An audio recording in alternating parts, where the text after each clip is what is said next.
اعوذ باللہ من الشیطان الرجیم بسم اللہ الرحمن الرحیم الحمد للہ رب العالمین والصلاة والسلام علی محمد وآلہ الطاہرین سیما بقیت اللہ اما بعد فقال مولانا صاحب السماء والعصر صلوات اللہ علیہ فما یحبسنا عنہم الا ما یتصل بنا مما نکرہہ ولا نؤثرہ منہم۔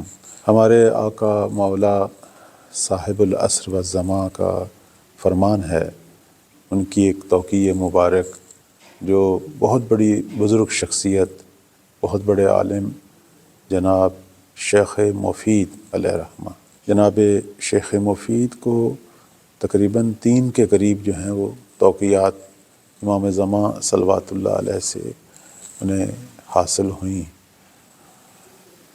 شیخ مفید علیہ رحمہ کا بڑا مقام ہے، ہمارے بڑے بڑے بزرگ عالم جیسے سید مرتضیٰ علم الہدیٰ، شیخ طوسی علیہ رحمہ، یہ سب انہی کے شاگردوں میں سے ہیں۔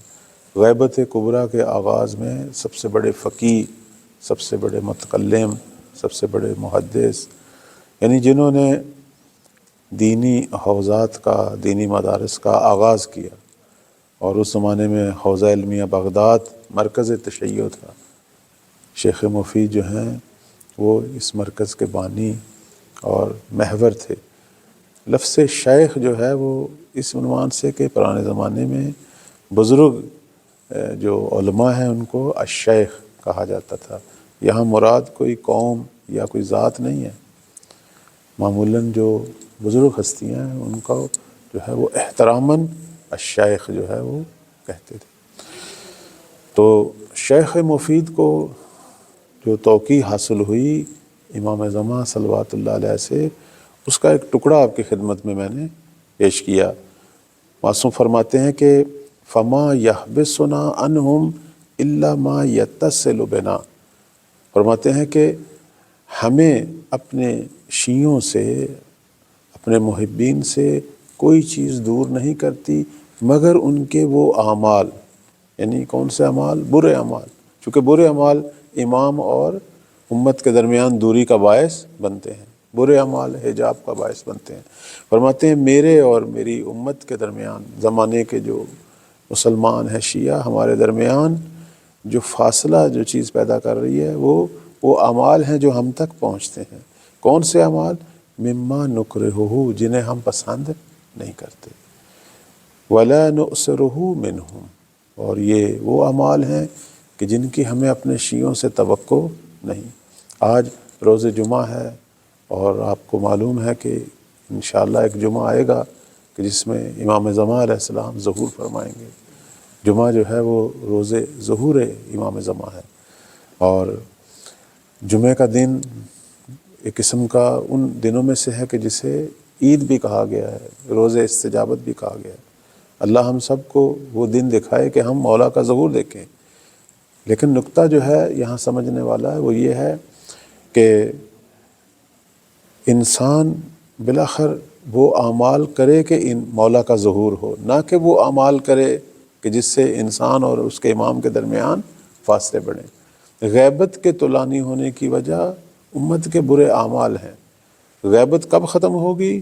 جب ہم جو ہیں وہ نیک اعمال کی طرف آئیں گے، جب ہم اہل تقویٰ ہوں گے۔ یہ جو 1192 سال ہو گئے اس وقت تک، امام صلوات اللہ علیہ کی ولادت کے بعد اب تک 1192 سال گزر گئے، تو اتنی لمبی مدت امام جو ہیں وہ ہمارے درمیان موجود ہیں، لیکن ظہور میں تاخیر ہو رہی ہے اور تاخیر ہو رہی ہے۔ لوگ علامات کو ڈھونڈ رہے ہیں، اصل میں ظہور ہم نے اپنے وجود میں ڈھونڈنا ہے کہ ہم کس حد تک جو ہیں وہ مولا کے لیے تیار ہوئے ہیں۔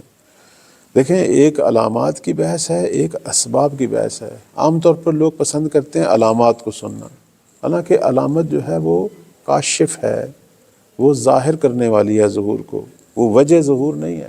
وجہ ظہور ہماری تیاری ہے، ہماری آمادگی ہے، ہم کس حد تک جو ہیں وہ اپنے آپ کو جو ہے وہ مولا کے لیے تیار کر سکے ہیں، مولا کے لیے آمادہ ہوئے ہیں۔ تو سب سے پہلی جو چیز تیاری میں ہے وہ تقویٰ ہے، قرآن مجید کے اندر آغاز جو ہے سورہ فاتحہ کے بعد سورہ بقرہ سے ظاہر ہے قرآن مجید کا آغاز ہے پہلے سپارے میں، سورہ فاتحہ فاتحۃ الکتاب ہے، وہ پورا خلاصہ ہے قرآن کا۔ اس کے بعد سورہ بقرہ جو کہ آغاز کی صورتوں میں سے پہلی اور بڑی صورت ہے، اس میں آپ دیکھیں کہ اللہ تعالیٰ نے آغاز ہی اہل تقویٰ سے کیا ہے، واضح کر دیا کہ قرآن بھی اہل تقویٰ کے لیے ہدایت ہے، اور اہل تقویٰ ہی جو ہیں وہ غیب پر ایمان رکھتے ہیں۔ اہل تقویٰ کی خصوصیات جو ہیں اللہ نے بیان کی۔ تو اب یہاں جو ہے آپ کی خدمت میں عرض کریں، جو نقطہ ہے سمجھنے والا وہ یہ کہ متقی شخص جس طرح قرآن کے قریب ہے، اسی طرح متقی جو ہے وہ اپنے زمانے کے امام کے بھی قریب ہے، چونکہ امام اور قرآن آپس میں متصل ہیں، امام قرآن کے ساتھ قرآن، تو جس طرح قرآن سے ہم نے اگر کچھ لینا ہے تو اس کے لیے تقویٰ شرط ہے، امام سے بھی اگر کچھ لینا ہے تو اس کے لیے بھی تقویٰ شرط ہے۔ کہتے ہیں کہ تقویٰ امام سے اتصال کا باعث ہے، معصیت امام سے دوری کا باعث ہے۔ ہمارے گزشتہ انبیاء، ان کی آپ گفتگو میں دیکھیں، وہ بھی اسی چیز کی طرف زور دے رہے ہیں۔ یہ ایک حقیقت ہے، یہ رمز نجات ہے۔ لوگ کہتے ہیں سعادت کیسے پائیں، فلاح کیسے حاصل ہو، یہی ہے، اس کی کلید یہی ہے۔ جیسے حضرت زرتشت جو اسی سرزمین ایران سے تعلق رکھتے ہیں، وہ کہتے ہیں کہ یہ بھی گزشتہ انبیاء میں سے تھے۔ اب تو اس موضوع پر علماء اہل سنت شیعہ سب نے تحقیق کی کہ یہ مذہب بھی آسمانی تھا جو بعد میں انحرافات کا شکار ہوا۔ ایک جملہ جو بڑا مشہور ہے حضرت زرتشت کے بارے میں، فرماتے ہیں کہ 3 چیزوں کی طرف توجہ کریں: پندار نیک، گفتار نیک، کردار نیک۔ یعنی اہل تقویٰ کی جو ہے وہ انہوں نے کتنے خوبصورت انداز سے جو ہے تعریف کی کہ متقی شخص کون ہے؟ جس کی سب سے پہلے سوچ اچھی ہے، چونکہ آغاز جو ہے وہ سوچ سے ہوتا ہے، سوچ اچھی، اور جب وہ سوچ کا اظہار اپنی زبان سے کرتا ہے، کلمات اس کے اچھے، اور اس کے بعد جو ہے اس کا کردار اچھا۔ انسان ان 3 چیزوں سے پہچانا جاتا ہے۔ سوچ، البتہ سوچ اللہ بھی جانتا ہے، ہاں کیسے کب پتہ چلے گا سوچ کا؟ جب وہ بولے گا، بولنے سے پتہ چلتا ہے کہ وہ کیا سوچتا ہے، اور اس کے کردار سے پتہ چلتا ہے اس کے باطن کا۔ حضرت عیسیٰ علیہ السلام کا کتنا خوبصورت جملہ ہے، فرماتے ہیں اپنے ظاہر کو پانی سے دھو لیکن اپنے باطن کو کردار سے دھو۔ یعنی کردار جو ہے وہ انسان کی باطنی چھپی ہوئی جو حقیقت ہے، اس کا مظہر اس کا کردار ہے۔ تو باطن کو کس طرح پاک کیا جائے؟ نیک کردار سے۔ جیسے اب ہم مختلف دعائیں، نماز، عبادات، مراسم، حرم جانا، زیارات، عمرے، حج، یہ ساری چیزیں یہ باطن کو پاک کرنے کے لیے ہیں۔ تو ایک اور توقیع آپ کی خدمت میں پیش کرتا ہوں مولا امام زمان علیہ السلام کی۔ یہاں امام جو ہیں وہ حکم دے رہے ہیں، البتہ توقیعات زیادہ ہیں۔ شیخ طوسی علیہ الرحمہ نے کتاب غیبت میں تقریباً 100 کے قریب توقیعات کا ذکر کیا، اور یہ ہمارے مولا کے فرامین ہیں۔ ہم اپنے زمانے کے فرامین کو تو جانیں تاکہ ہمیں پتہ چلے ہمارے مولا ہم سے کیا چاہتے ہیں۔ دیکھیں اب یہاں امام جو ہیں وہ حکم دے رہے ہیں شیخ مفید کو، جو کہ مرجع ہیں اس زمانے کے، کہہ رہے ہیں کہ لوگوں تک یہ میرا پیغام پہنچائیں کہ ہر شخص جو ہے ایسا عمل کرے کہ جس سے وہ ہماری محبت کے نزدیک ہو، اور اس چیز سے دوری کرے کہ جو ہمیں بری لگتی ہے۔ اس کے بعد معصوم نے ایک خبردار کیا ہمیں، فرماتے ہیں کہ جان لو ہمارا ظہور ایک دفعہ ہی ہوگا اور ناگہاں ہوگا، یعنی ہو سکتا ہے دنیا جو ہے وہ اس انتظار میں ہی نہ ہو کہ ابھی کچھ ہونے والا ہے، وہ شاید ان کے ذہنوں میں کہ ابھی بڑا ٹائم ہے، کہتے ہیں ناگہاں ہوگا اور ایک دفعہ ہوگا، اور اس وقت پھر توبہ کی جو ہے وہ گنجائش نہیں ہوگی، اور اس وقت جو ہے پشیمانی جو ہے وہ فائدہ مند نہیں ہوگی۔ اور اس کے بعد دعا فرماتے ہیں کہ اللہ تعالیٰ آپ لوگوں کو اپنے غیبی الہامات سے جو ہے وہ نصیحت کرے، اور آپ کی توفیقات جو ہے اس کی رحمت کے زیر سایہ جو ہیں وہ بڑھیں اور آپ کو عطا ہوں۔ اب اس توقیع کے اندر 2-3 نقطے ہیں۔ پہلا نقطہ یہ ہے کہ معصوم ہمیں فرما رہے ہیں کہ اگر ہماری محبت کے قریب ہونا ہے تو نیک اعمال کریں، اور اگر تم وہ اعمال کرو گے کہ جو ہمیں پسند نہیں ہیں تو پھر تم ہم سے دور ہو۔ کہتے ہیں کہ انسان جب گناہ کرتا ہے تو سب سے پہلے اس کا دل محبت اہل بیت سے خالی ہوتا ہے۔ گناہ انسان کو اس حد تک لے آتے ہیں، ہو سکتا ہے وہ ماں باپ کا مذہب ہے اس پہ باقی ہو کہ جی چونکہ اس گھر میں پیدا ہوا ہے، لیکن دل جو ہے وہ حب اہل بیت سے، ہو سکتا ہے وہ مجالس میں شرکت کرے، پروگراموں میں شرکت کرے، اس کی روٹین کا حصہ ہو، لیکن پھر وہ واقعاً محب نہیں ہے۔ پہلے مرحلے میں دل محبت سے خالی ہوگا، پھر اس کے بعد جو ہے جسمانی اور روحی طور پر بھی امام سے دور ہوگا۔ اب آپ دیکھتے نہیں ہیں کہ ہماری تاریخ میں کتنے ہی ایسے لوگ ہیں جو ایک زمانہ میں امام کی رکاب میں تھے، لیکن ایک دور ایسا آیا کہ وہ مد مقابل آ گئے، جس میں آپ بہت سارے ایسے لوگوں کو دیکھیں گے کہ جو جنگ صفین، جنگ جمل میں امیر المومنین صلوات اللہ علیہ کی رکاب میں تھے، ان کے ہمراہ دشمنان دین سے جنگ کر رہے تھے، لیکن انہی میں سے کچھ لوگ کربلا میں اپنے زمانے کے امام، انہی کے فرزند سید الشہداء امام حسین علیہ السلام کے قتل میں شریک ہوئے، اس ظلم میں شریک ہوئے۔ وجہ کیا تھی؟ گناہ۔ یعنی گناہ جو ہے وہ انسان کو اس حد تک لے آتے ہیں کہ وہ امام سے دور، حتیٰ امام کا دشمن بن جاتا ہے۔ اس لیے معصوم فرماتے ہیں کہ پہلا مرحلہ یہی ہے کہ اگر آپ چاہتے ہیں کہ آپ ہماری محبت کے قریب ہوں تو ایسے اعمال کریں جو ہمیں پسند ہیں، اور ان اعمال سے دوری کریں کہ جو ہمیں ناپسند ہو۔ یہ پہلی چیز ہے ایک امتی کے لیے، اگر وہ اپنے زمانے کے امام کے قرب اور ان کی بارگاہ میں آنا چاہتا ہے، پہلے مرحلے میں دیکھے کون سی چیزیں میرے مولا کو پسند ہیں۔ اس کے بعد یہ جو اگلا جملہ ہے توقیع میں کہ ایک دم ظہور ہوگا، مراد ان لوگوں کے لیے جو غفلت میں ہے، ان کے لیے مولا کا ظہور ایک دم ہی ہے، کیونکہ وہ تو سمجھتے تھے شاید یہ افسانہ ہے یا پتہ نہیں کب ہوگا، لیکن جو اہل معرفت ہیں ان کے لیے ایک دم ظہور نہیں ہوگا، وہ تو تیاری کی حالت میں ہوں گے، بلکہ جیسے جیسے علامات ظاہر ہوں گی وہ اپنے آپ کو مزید تیار کریں گے اور مولا کے پاس جو ہے وہ پہنچنے کی کوشش کریں گے۔ اور یہ جو فرمایا ہے کہ اس وقت توبہ نجات نہیں دے گی، یہ بھی اہل غفلت کے لیے۔ اہل غفلت جو ہیں یا جو معصیت کار ہیں وہ توبہ کی نعمت سے محروم ہو جاتے ہیں، نہ کہ وہ توبہ کریں اور قبول نہیں ہوتی۔ توبہ کا تو ٹائم انسان کے مرنے تک ہے، اس کی توفیق سے محروم ہو جاتے ہیں۔ جیسے آپ دیکھیں کربلا کے اندر لوگ دیکھ رہے تھے کہ ہم کس کو شہید کرنے کے لیے آئے ہیں، کس کو مارنے کے لیے آئے ہیں، دیکھ رہے تھے یہ بے گناہ ہے، یہ چھوٹے بچے، خواتین، یہ سب گھرانہ ہے پیغمبر اسلام کا، ان کا تو احترام واجب ہے، لیکن اس کے باوجود عجیب عجیب ظلم کیے۔ یعنی سب کچھ دیکھنے کے باوجود پشیمانی اور توبہ کی توفیق سے محروم تھے۔ پشیمانی اور توبہ کی توفیق یہ انسان کے قلب اور روح کے زندہ ہونے کی علامت ہے۔ اس لیے ہمارے بعض اہل معرفت کہتے ہیں اگر گناہ کے بعد توبہ کا خیال آتا ہے، استغفار کرتے ہو تو خدا کا شکر کرو، اللہ نے ابھی تمہارے اندر سے وجود کو زندہ رکھا ہے۔ اور اگر کوئی انسان گناہ کرے اور اسے کچھ پرواہ نہ ہو، یا وہ کہے کہ نہیں 4 دن کی زندگی ہے میں جیسے مرضی گزاروں، یا اسے خدا یاد نہیں ہے، موت یاد نہیں، آخر یاد نہیں، یہ بدبخت ہے، اسے اللہ تعالیٰ نے محروم کر دیا۔ یعنی کتنے اس نے گناہ کیے، پتہ نہیں کون کون سے گناہ کیے کہ خدا نے توفیق توبہ سے محروم کر دیا۔ نہ کہ اس کا مطلب ہے کہ اگر کوئی توبہ کرے تو قبول نہیں ہوگی، انسان تو جس وقت بھی توبہ کرے اللہ قبول کرتا ہے۔ امام وقت جو ہیں اس کی طرف نظر لطف رکھتے ہیں، لیکن اصل بات یہ نہیں ہے۔ اصل بات یہ ہے جس کی ایک میں مثال دیتا ہوں۔ انسان جب کوئی ایسا کام کرے کہ جس کی وجہ سے وہ بیمار ہونا شروع ہو گیا، تو اب آپ جانتے ہیں پہلے کچھ مرحلے تک جو ہے ٹائم ہوتا ہے، دوائی کھانے سے وہ ٹھیک ہو سکتا ہے۔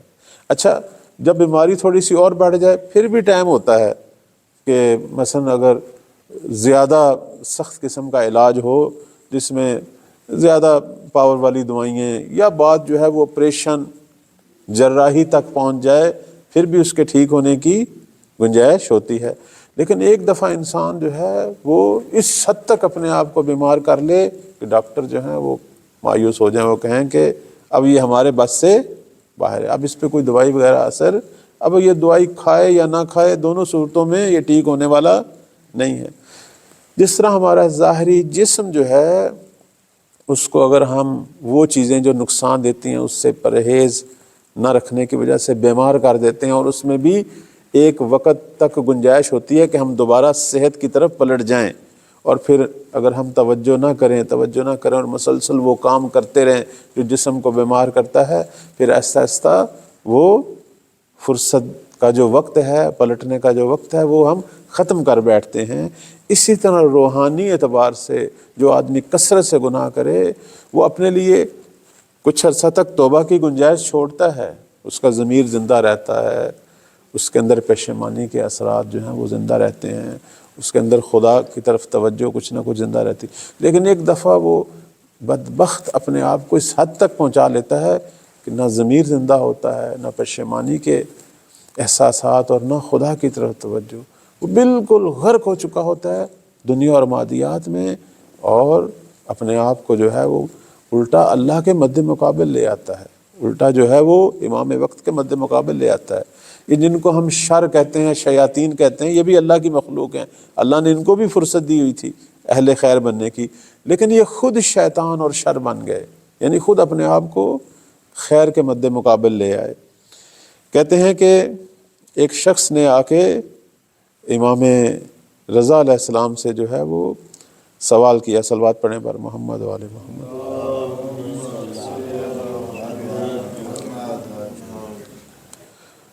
کہنے لگا کہ مولا آپ میرے لیے دعا کرتے ہیں؟ تو فرمایا کہ تمہارا اپنا کیا گمان ہے، آیا تم میرے بارے میں کیا گمان رکھتے ہو؟ اس نے کہا خیر کا گمان رکھتا ہوں۔ تو فرمایا کہ واضح سی بات ہے، میں کیوں نہ اپنے امت کے لیے، اپنے چاہنے والوں کے لیے دعا کروں۔ اس کے بعد مولا نے ایک نصیحت کی، فرمایا کہ اگر تم یہ جاننا چاہو کہ ہم ائمہ تم لوگوں سے کتنی محبت کرتے ہیں، تو اپنے دل کی طرف نگاہ دوڑاؤ، اپنے دل میں دیکھو کہ تم ہم سے کتنی محبت کرتے ہو، ہمارے بارے میں کتنا سوچتے ہو، کتنی ہماری توجہ حاصل کرنے کی کوشش کرتے ہو، اپنے اعمال سے، اپنے اخلاق سے، اپنے گفتار سے۔ تو جتنا تم ہمارے نزدیک ہوتے ہو، ہم بھی اتنا ہی تمہارے نزدیک ہوتے ہیں۔ جیسے کہتے ہیں اگر کسی نے یہ دیکھنا ہو کہ خدا میرے ساتھ کتنا ہے، تو اپنے اندر دیکھے کہ میں خدا کے ساتھ کتنا ہوں، جتنا میں خدا کے ساتھ ہوں، خدا بھی بلکہ اس سے بڑھ کر جب صبح اٹھتے ہیں ہم کس ارادے سے اپنے دن کا آغاز کرتے ہیں۔ کہتے ہیں کہ اپنے دن کا آغاز جو ہے وہ ذکر پروردگار سے کریں، اپنے دن کا آغاز جو ہے وہ اپنے زمانے کے امام کی بیعت سے کریں۔ بیعت یعنی مولا پورا دن آپ کی منشا کے مطابق گزاروں گا، ایسے کام کروں گا کہ آپ کا قلب جو ہے وہ مجھ سے راضی ہوگا۔ عبودیت کیا؟ یعنی پروردگار تیرا عبد بن کے رہوں گا، حلال و حرام کی پرواہ کروں گا۔ یہ ہے انسان کی اصلی زندگی۔ تو اس لیے آپ دیکھیں کہ بس اوقات ہم محروم جو ہوتے ہیں، وہ ساری چیزیں جو ہیں وہ ہمارے گناہ ہیں جو پردے اور حجاب بناتی ہیں۔ اگر ہم ان کو توڑنا شروع کر دیں توبہ سے، پشیمانی سے، اور نیک کاموں کے ساتھ ان کا جبران کرنا شروع کر دیں، تو کیوں نہیں، واپسی کی راہیں ہیں۔ پروردگار تو ہمیشہ جو ہے وہ اپنے بندوں کے لیے بلکہ منتظر ہے، پروردگار تو ہمیشہ اپنے بندوں کے لیے مشتاق ہے۔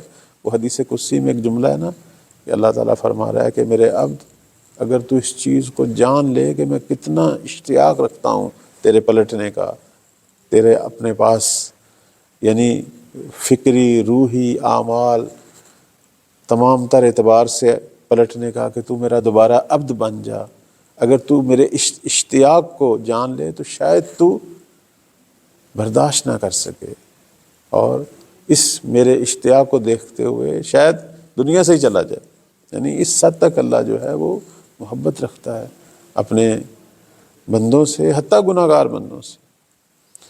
تو پروردگار ہم سب کو توفیق دے کہ ہم جو ہیں اپنا ہر دن اس طرح گزاریں کہ زمانے کے امام کے نزدیک تر ہوں، اپنے رب کی عبودیت میں چند قدم آگے بڑھائیں، معصوم کا کتنا خوبصورت جملہ ہے، فرماتے ہیں کامیاب وہ ہے کہ جس کا آنے والا دن پچھلے دن سے بہتر ہو، نہ کہ مادی اعتبار سے بلکہ روحانی اعتبار سے۔ جیسے ہم مادی اعتبار سے بھی یہی سوچتے ہیں کہ ہمارا اگلا دن اگر پچھلے دن سے بہتر ہوگا تو ہماری زندگی کامیاب ہے، روحانی اعتبار سے بھی۔ اور اگر کسی کا دن، آج کا دن پچھلے دن کی مانند ہو تو وہ خسارے میں ہے، اور اگر اس سے بھی بدتر ہو تو وہ ہلاک ہے۔ جس طرح ہم مادی اعتبار سے ان چیزوں کو دیکھتے ہیں کہ کاروباری آدمی کو اگر آج بھی وہی پرافٹ ہو رہا ہو جو کل ہے، چیزیں تو مہنگی ہو رہی ہیں، تو وہ اپنے آپ کو جو ہے وہ منافع میں نہیں سمجھے گا، نقصان میں سمجھے گا۔ لیکن اگر اس کا پرافٹ کم ہوتا جائے تو سمجھو اس کا کاروبار تباہ ہو گیا۔ روحانی طور پر بھی ایسے ہیں، اگر ہمارے اعمال، نیک اعمال بڑھ رہے ہیں ہر دن اور ہم خالص تر ہو رہے ہیں، اپنے مولا کے قریب تر ہو رہے ہیں، اپنے رب کے قریب تر ہو رہے ہیں، پھر یہ کامیابی کا راستہ ہے۔ پھر الحمدللہ اس کو بقا دیں، اس کو استمرار دیں، اس کو مزید۔ لیکن اگر ہم جو ہیں پچھلے دن کی مانند تھے تو اس کا مطلب آج میں نے کوئی ترقی، حالانکہ اللہ نے مجھے اتنی نعمات دے رہا ہے، اتنی زندگی کے لمحات بڑھا رہا ہے میرے لیے، پر میں ترقی نہیں کر رہا۔ اور لیکن اگر اس سے بدتر ہو رہا ہوں، گناہ میرے بڑھ رہے ہیں، تو پھر گویا اپنے آپ کو خود ہلاک کر رہا ہوں۔ کہتے ہیں اللہ جہنم میں نہیں ڈالتا، انسان خود اپنے آپ کو جہنم میں ڈالتا ہے۔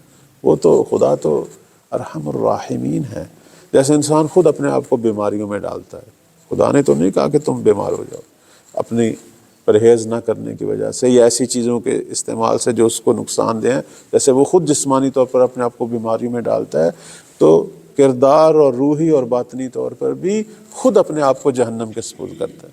تو آج روز جمعہ ہے، روز استجابت ہے، روز توسل ہے، اپنے مولا سے توسل کرتے ہیں کہ مولا ہمیں توفیق ہو اللہ تعالیٰ سے کہ ہمارا ہر دن پہلے دن سے بہتر ہو، اور ہم عبودیت میں بھی ترقی کریں، کمال پیدا کریں، اور اپنے مولا کی اطاعت میں بھی انشاءاللہ جو ہے وہ ترقی اور کمال پیدا کریں، مولا کے مخلص ترین سرباز بنیں، خدمت گزار بنیں، اور ان لوگوں میں سے قرار پائیں کہ جن کی طرف امام وقت اگر نگاہ فرمائیں تو ان کا قلب مبارک جو ہے وہ مسرور ہو۔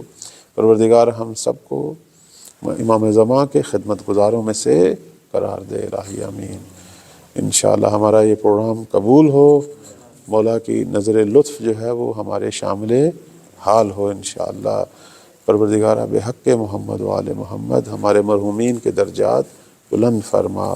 یہ جو توفیق ہے دعا ندبہ کی، یہ جو پروردگار اس توفیق کو ہم سے سلب نہ کر، خدایا ہمیں زیادہ سے زیادہ نیک اعمال کرنے کی توفیق عطا فرما انشاءاللہ۔ ہماری دعاؤں کو بحق محمد و آل محمد قبول فرما۔ اس ملک کی دشمنان سے، شر سے، ظالم سامراج سے حفاظت فرما، اور ہمارے ملک عزیز پاکستان کو بھی ترقی عطا فرما۔ اپنے اپنے مرحومین کے لیے ایک دفعہ سورہ فاتحہ کی تلاوت فرمائیں۔ بسم اللہ۔